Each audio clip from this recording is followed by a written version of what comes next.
Federal agents stood outside the unmarked pharmacy, demanding entry. And the craziest part? This tiny, obscure office in Pennsylvania was secretly driving a $90 billion corporate empire that had fooled the smartest investors on Wall Street. For years, Valeant Pharmaceuticals was hailed as the future of medicine. Its stock price had skyrocketed by over 1,000%, turning its CEO into a billionaire and making early investors fabulously wealthy.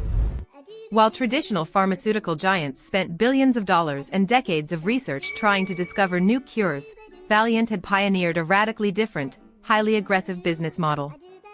They didn't want to cure diseases. They wanted to financialize them.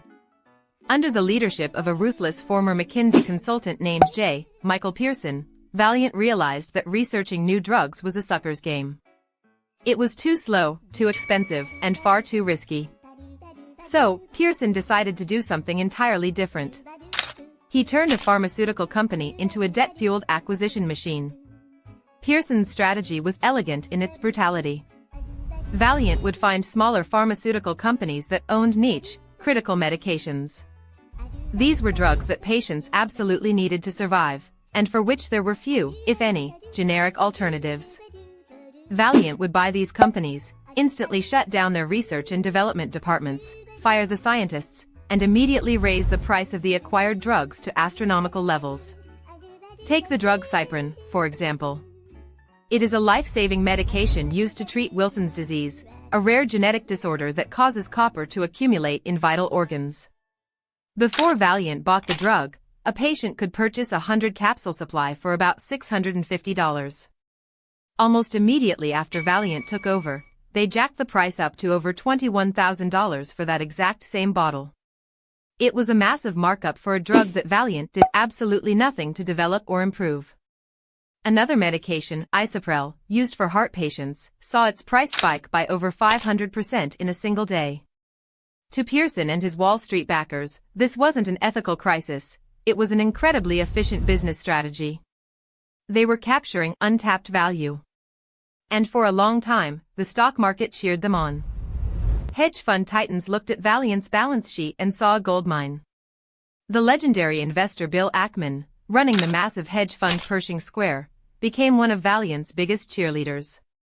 He publicly compared Michael Pearson to Warren Buffett, arguing that Valeant was a platform company poised to dominate the global healthcare market. Ackman poured billions of dollars of his clients' money into Valeant stock, driving the price higher and higher. By the summer of 2015, Valeant had become the most valuable company in Canada, surpassing even the country's largest banks. Michael Pearson was celebrated on the covers of business magazines as a genius who had disrupted a bloated industry. But this entire multi-billion-dollar empire was built on a fragile foundation. For Valeant's strategy to work, they needed insurance companies to actually pay these newly inflated, astronomical drug prices. Under normal circumstances, when a drug's price skyrockets, health insurance companies and pharmacy benefit managers step in.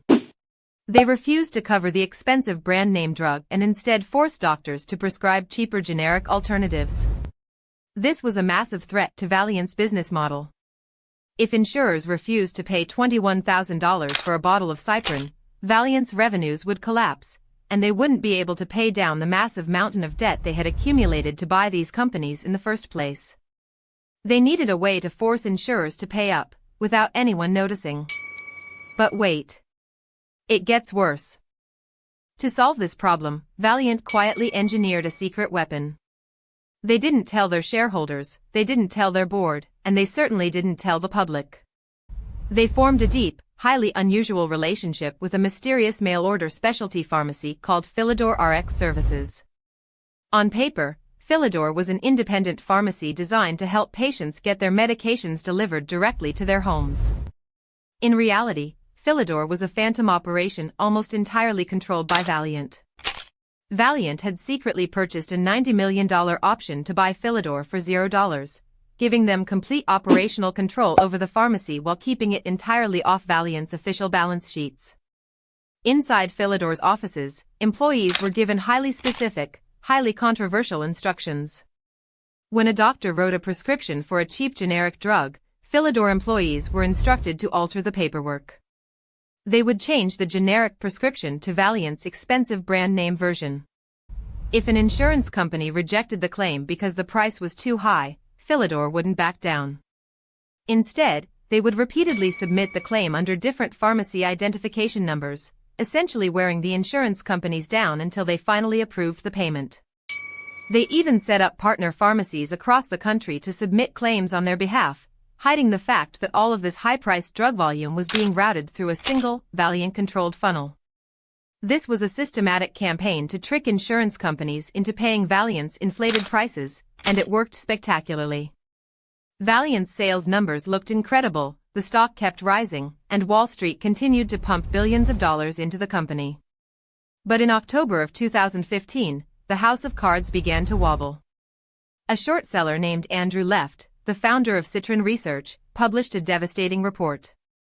The headline of the report was a direct shot to the heart of the company. Valeant, could this be the pharmaceutical Enron? Left had discovered the secret connection between Valeant and Philidor. He argued that Valeant was using this phantom pharmacy network to manufacture fake sales, stuff its inventory channel, and deceive investors about the true demand for its outrageously expensive drugs. Suddenly, the narrative flipped. The genius company that had disrupted healthcare was now looking like a massive corporate fraud. Investors panicked. The stock price, which had peaked at $263 per share, began a terrifying, unstoppable nosedive. Within days, tens of billions of dollars in shareholder value evaporated. Bill Ackman, refusing to believe he had been fooled, went on television to defend the company, claiming the short seller report was a flat-out lie. But the damage was done.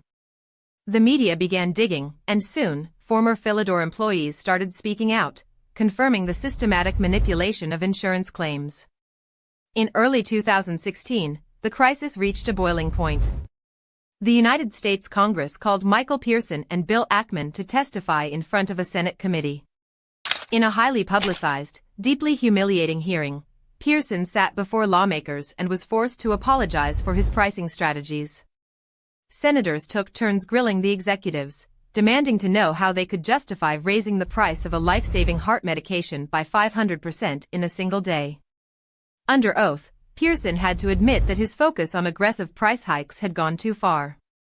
The company's reputation was completely destroyed. By the spring of 2016, Michael Pearson was ousted as CEO. Valeant was forced to sever its ties with Philidor, causing its sales to plummet. The company was buried under $30 billion of debt that it could no longer easily service. Its stock price crashed to under $15 a share. In just 6 months, Valeant had lost over $80 billion in market value, cementing its place as one of the most spectacular, self-inflicted corporate collapses in modern history.